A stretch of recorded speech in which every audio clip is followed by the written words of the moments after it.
Hello, this is dfpolis. Welcome to another Open Philosophy video. This video is a response to the Atheist Paladin. The Atheist Paladin had posted a video entitled The Epistemology Challenge for the Supernatural. I responded to it in written comments, making 11 points.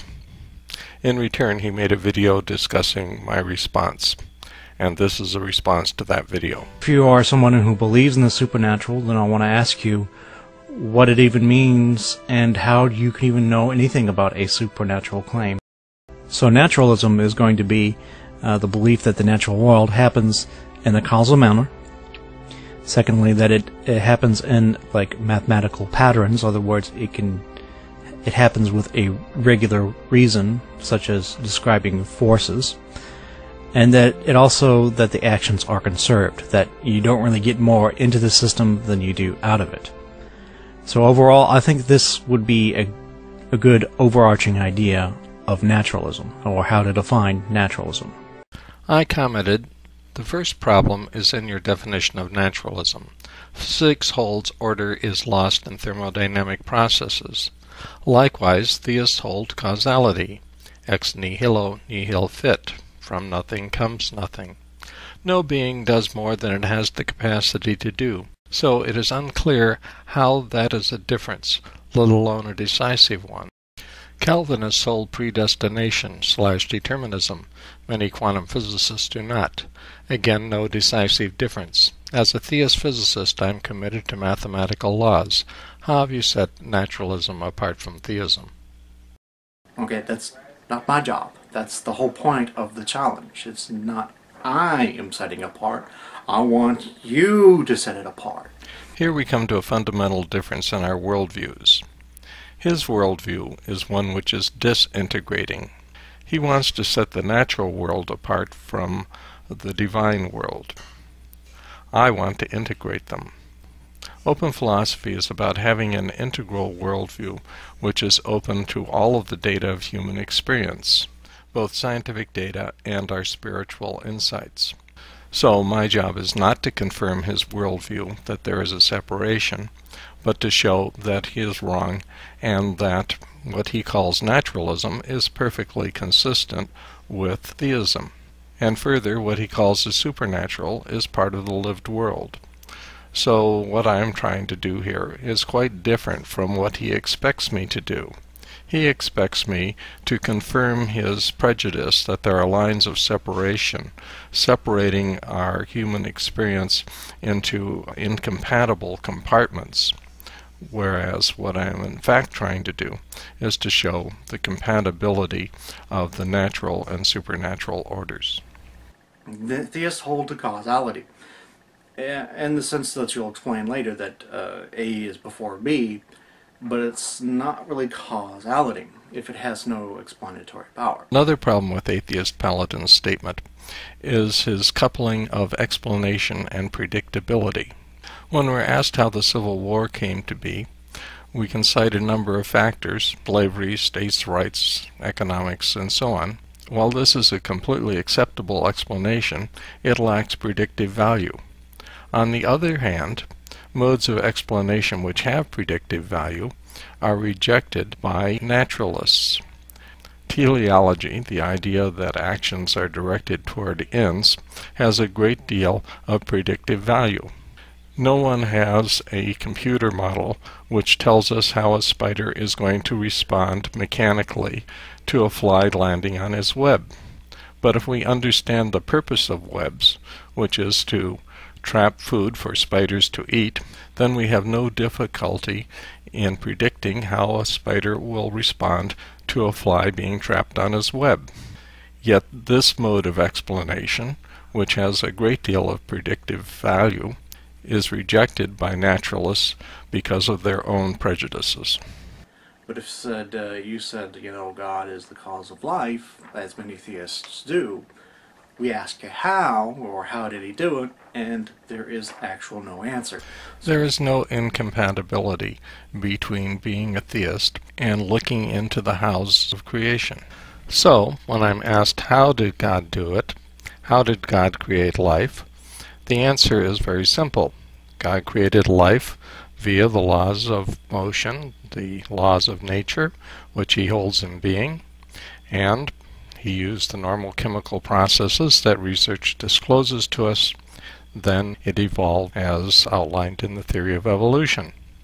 There is nothing incompatible between being a theist and saying that God holds the laws of nature in operation, and holding the normal scientific explanations of how God does what he does. That the whole entire definition of omnipotence is scaled back to the work and mean pretty much anything. Omnipotence means something very precise. It means simply God can do any logically possible act. No act is possible which involves or instantiates a contradiction. Therefore, counterexamples based on intrinsic contradiction simply do not apply to what is being asserted. What are we actually saying about it? So we're no longer describing laws. But what does it mean to be super over nature? What does it mean to be above nature? I wrote, second, it is very clear what theists hold and how it places God above nature. Causes are prior to, above, if you will, effects. God, by continually willing the ongoing operation of the laws of nature, maintains the universe in being. See my video number 15. Human minds, by willing, perturb the laws determining the motions of our bodies. You may not believe them, but they're certainly not vague claims. Okay, so God is just simply prior to natural laws. I'm not sure what adverb Paladin put in front of prior, but it sounded dangerously like temporally. And of course, I did not say that God is temporally prior to natural laws. God's causality is concurrent. Really, that doesn't really tell us anything, or tell us how it works, or tell us how we can actually know it.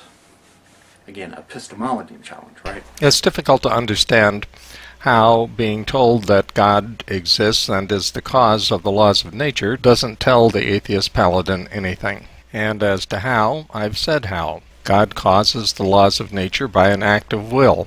We all know that we are able to will new realities into being. If atheist paladin disbelieves that, let him attack that knowledge. And so I have answered his challenge by explaining both what we've learned and how it is that we come to know it. And I've also told him how it is that God maintains the laws in being. So I'm not sure what it is he's objecting to. And of course, he mentions his video that God is continually ongoing the operations of laws of nature. In other words, he posits as God is the reason why the laws of the universe are conserved or act in the way they do. No, I don't agree. The whole argument of the videos to me is the God of the gaps. Atheists have a standard playbook that they appeal to whether or not it fits the situation at hand. The appeal to the God of the gaps, quote unquote, is a standard play. Of course, my argument is not a God of the gaps argument. A God of the gaps is a hypothesis which is made to fill a gap in scientific knowledge when there is no adequate scientific theory. I'm not making a hypothesis. I'm making a deduction.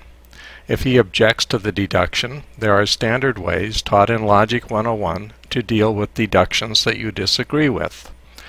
There are two kinds of objections you can make to a deduction.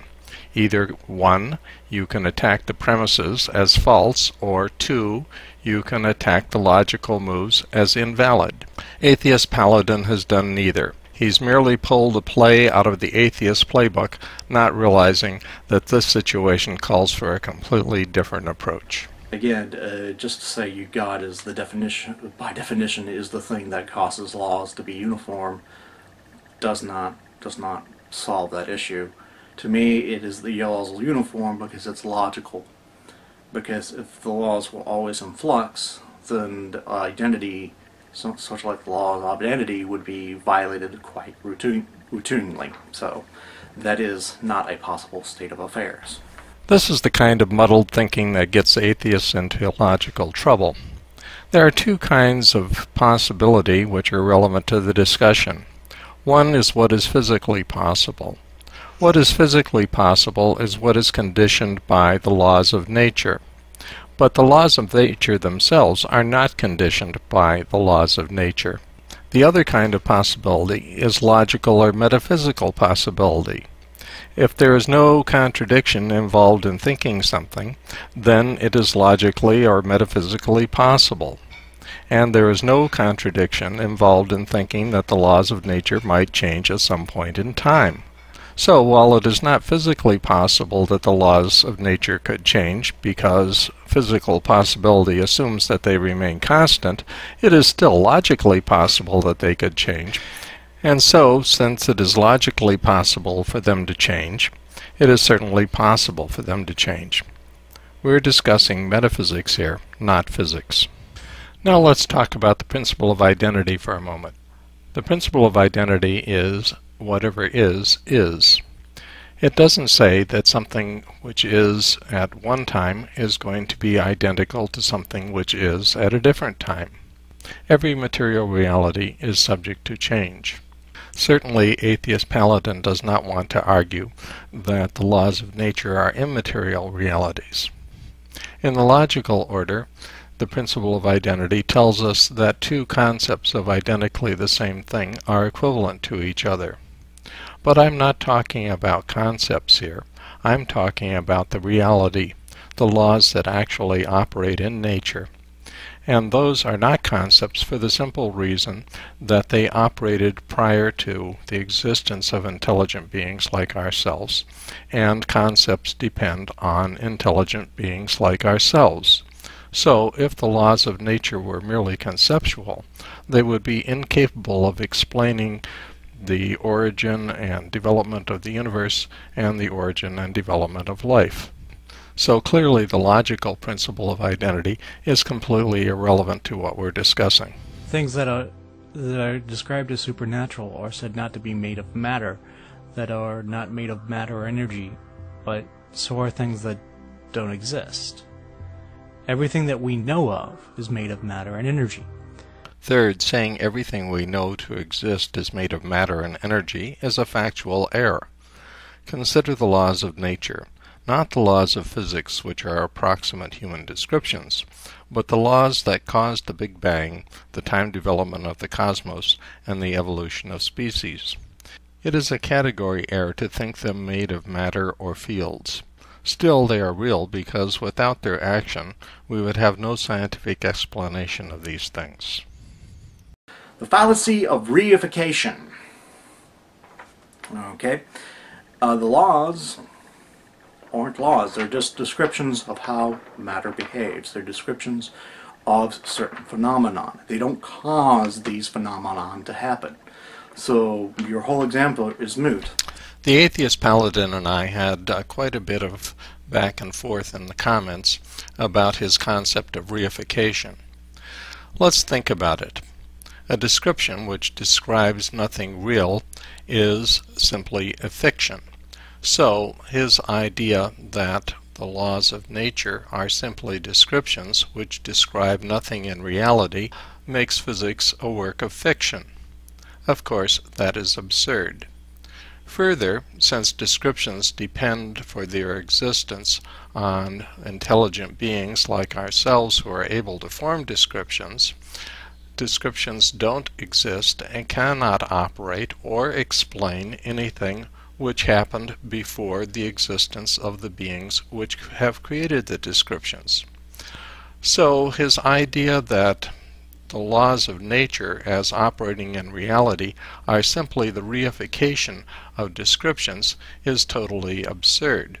Newton's great scientific advance was to come to the insight that the same laws, the identical same laws that operate on Earth operate throughout the universe. There is one law of gravity which operates everywhere.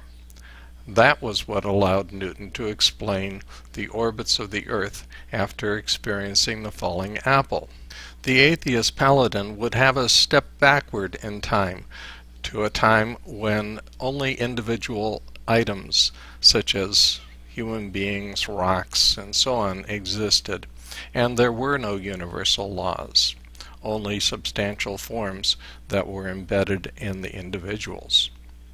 Of course, that is not what science says, and that is not how science works. There's one more glaring inconsistency in the atheist paladin's position, and that is that he considers the laws of nature to be descriptions only, and as descriptions we know historically that they have changed.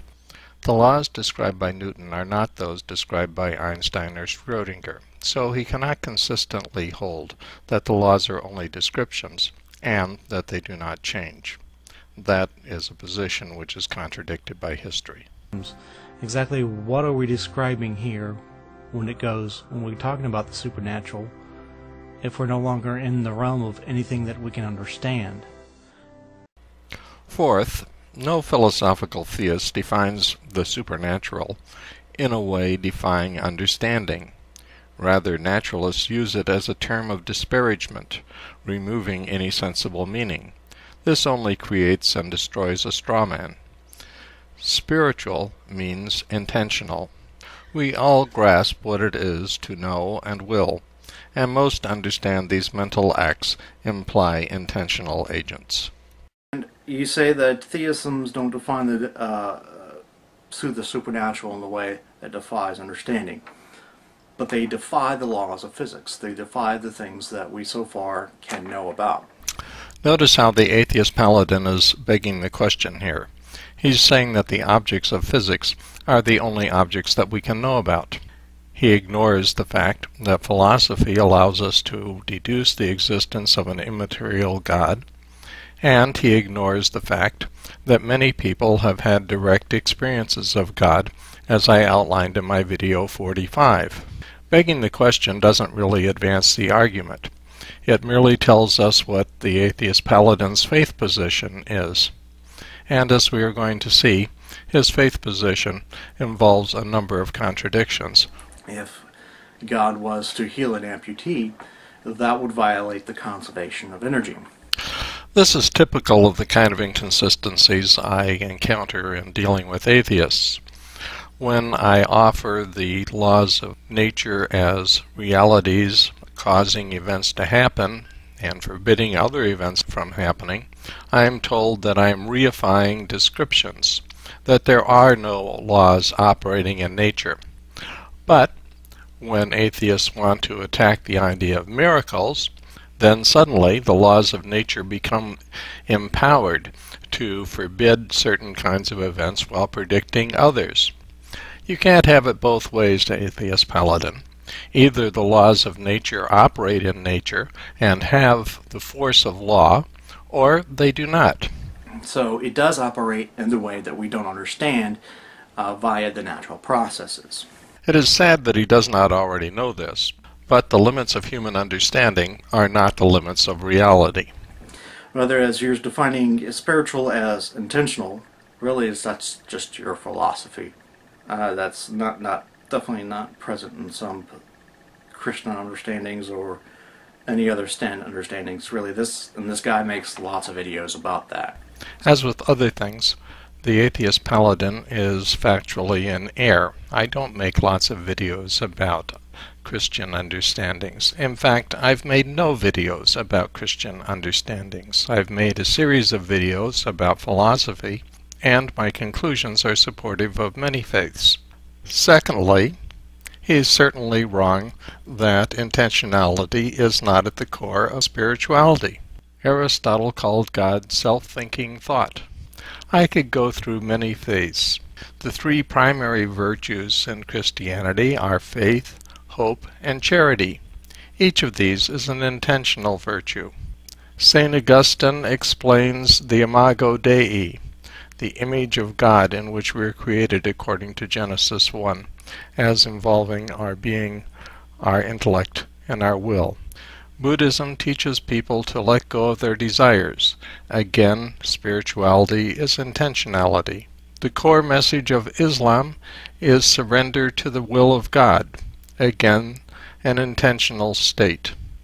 So intentionality is at the core not only of Christian spirituality, but of many traditions. And then you say that the acts imply intentional agents. Again, how do we know this? The atheist paladin's feigned ignorance is almost beyond belief. How do we know that intentional acts come from intentional agents? Well, because they're intentional acts. The characteristic of a mind is that it is able to think and to will. So, intentional acts, such as thinking and willing, come from minds, by definition. If you can create a method that actually can distinguish between the God of the gaps and an actually truly supernatural claim, then you're doing pretty good. I wrote, fifth, God of gaps arguments are hypothetical. The classical proofs are not hypothetical, but deductive. Thus, the objection is inapplicable. No, it isn't. As you make in your video, when you argue for the conservation of laws, you say that God is by definition that. Well, God in your argument is undefined. I have 3 points to make in response to this. First, the atheist paladin has not lodged a single objection to my proof.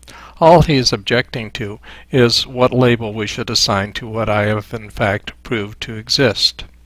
The fact that there is an end of the line of explanation, that it is immaterial, that it is a metal law, and so on, have gone undisputed. My second point is a question.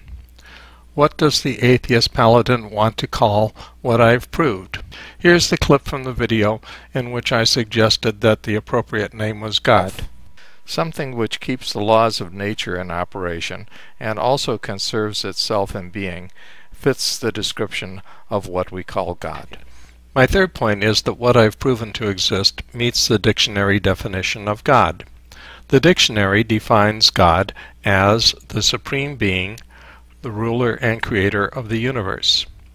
Certainly a being which is the end of the line of explanation, which explains everything below it, which is essentially all of material reality and the laws by which material reality operates, is certainly supreme. Many physicists, such as Stephen Hawking and Victor Stenger, have argued that the laws of nature are adequate to create the universe out of nothing. So whatever holds the laws in existence is essentially the creator. And of course, the ruler of the universe is the one who creates and maintains its laws, and this is exactly what I have proven to exist. So there is no question of a lack of definition here, or of vagueness, or of hypothesizing anything. So if someone can make a false supernatural claim, and you don't know that it is actually false, so you actually can't prove that it's false, or falsified in any sort of way, then what is the point of talking about what God wants from you? You know, this being called God, who is supernatural, and what he wants from you, when you can't even determine that if that's true or false. I responded to this with 3 points. Sixth, regarding false claims, Aquinas is clear that Anselm's ontological argument is unsound and false. Paley's argument from design is hypothetical and inconclusive. Deductions such as those of Aristotle, the Buddhist logicians, Ibn Sina, Aquinas, and that in my video 15 are sound and give true conclusions. So the answer is, we know by applying the rules of logic. Conclusion. Well, I've refuted that. To say that the laws of physics are fictions and that there is no basis in reality for Newton's insight of universal laws applying throughout the universe is a rejection of physics. To say that something which maintains the entire universe in existence doesn't qualify as God is at best a personal opinion, and certainly when we look at the dictionary, which is the criterion of educated usage of words in the English language, we see that what I proved in fact meets the definition of God. So your claim to have refuted it is essentially vacuous.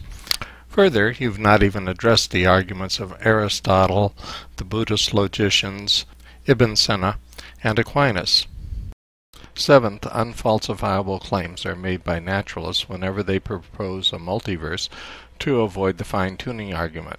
So that sword cuts both ways. First, the logical fallacy of tu quoque.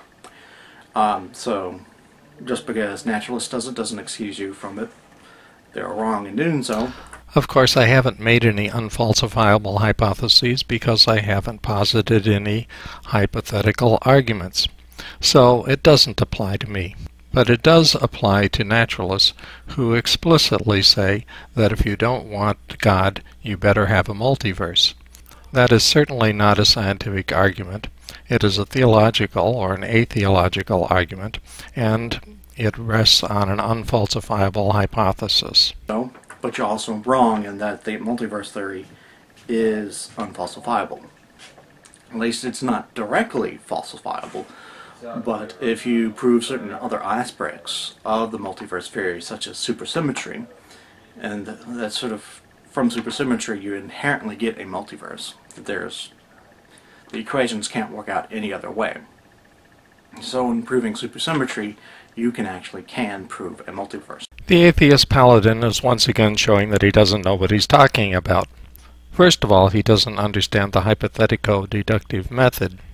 That is the scientific method. The scientific method involves making hypotheses, working out their consequences, and then testing to see whether those consequences are in fact real. Of course, we can't test for multiverses because, by definition, this universe contains everything which is physically accessible to us. So anything in other universes is physically inaccessible, and therefore nothing about them can be falsified. Secondly, regardless of what theory one has, the theory itself is hypothetical. To say that there's no mathematical possibility of having supersymmetry and not having a multiverse is ridiculous, because we don't even know what the fundamental laws of quantum gravity are.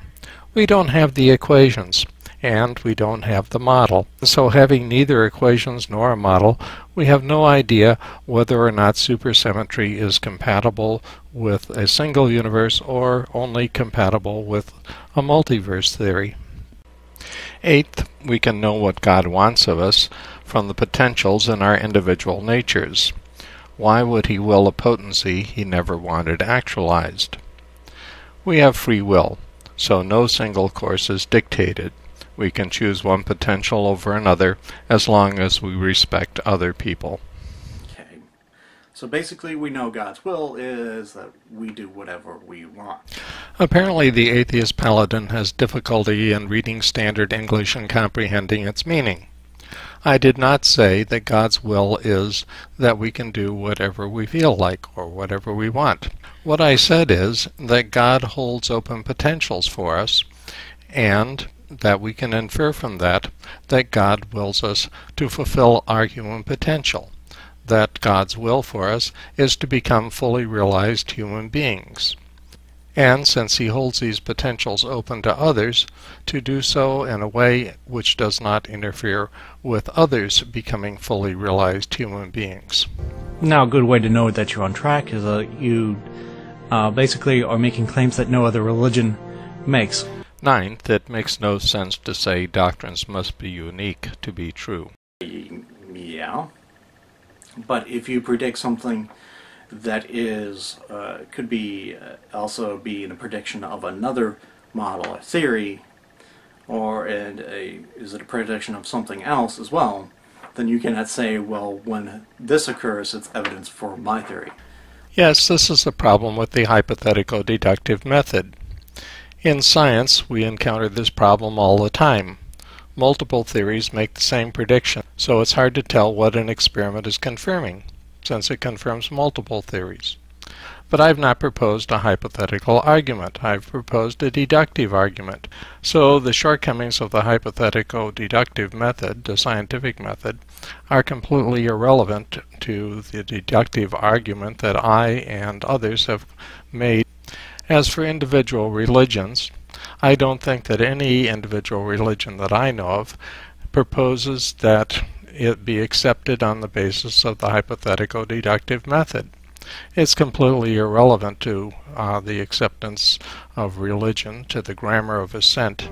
And finally, it must not be subject to cognitive bias, whether it be for or against religion. If religion fails to be proved, or the supernatural fails to be proved, just because somebody doesn't want it to be true, quote unquote, then that is a flawed validation. I responded with 2 brief comments.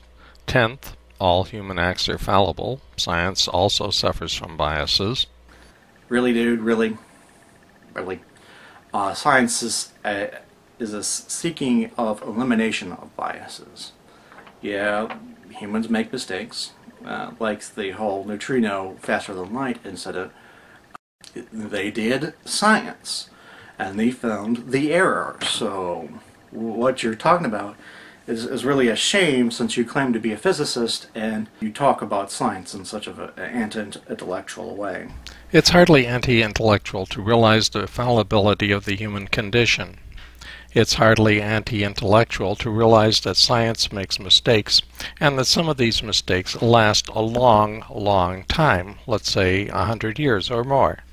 Most materialists became determinists after Laplace published his work on the celestial motions. And they remained determinists until about 1927 or shortly thereafter, when quantum mechanics showed that there is no way in which determinism can be supported empirically. An example of a 40-year mistake is supplied by Wegener, who published a theory of continental drift supported by more than adequate evidence. In return, he was shunned as a crackpot. More recently, we have many cases in which false and biased reports have been published in the literature and have been the cause of considerable difficulties. So, I'm not being anti-intellectual, I'm being realistic. 11th, miracles are for their recipients. Faith, by definition, is unprovable. Well, we agree on something again. So what? That's the whole point, huh? Not making an argument for faith. You are. At least some theists are. No, I'm not trying to prove faith. I've never tried to prove faith. I've never thought that faith was provable. What other theists may do is completely irrelevant to my response to your challenge. Thank you very much for watching.